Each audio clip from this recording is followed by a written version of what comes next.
Возят ме днес Мерцедеса по-руски, 2 бодигарда и всеки с пищов. Гледам отсреща, продава закуски, моята първа голяма любов.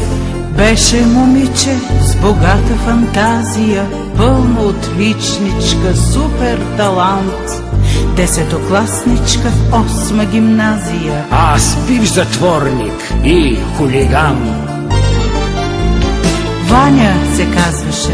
Казвах и Ваничка. Носеше дънки и къси коли. Тя в сърцето остави ми раничка и тази раничка още боли. Беше през зимата, срещна ни случая. Моето гадже ми запозна и на тавана след кратко проучване аз я направих зряла жена.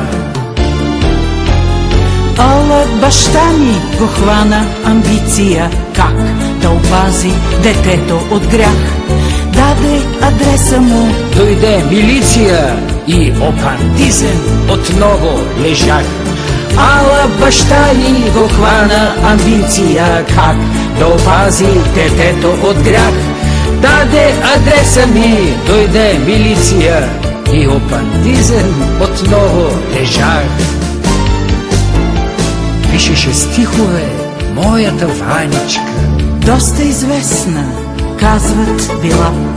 Тя в сърцето остави ми раничка, белек от стара любовна стрела. Ала сега аз се движа по-руски с 2 бодигарда и всеки с пищов. А пък отсреща продава закуски твоята първа голяма любов.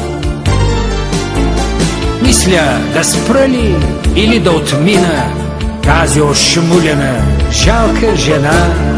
Глупава среща след толкова години, аз го познах, той дали ме позна.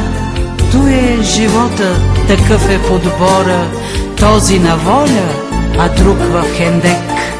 Тя поетеса, а аз в затвора, попаднах на хора и станах човек.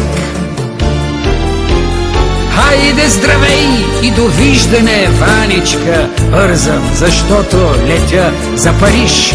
Дръж хиледарка и дай една баничка, ресто не искам, задръж го бакшиш. Хайде здравей и довиждане, Ваничка, бързам, защото летя за Париж. Дръж хиледарка и дай една баничка, ресто не искам, задръж го бакшиш.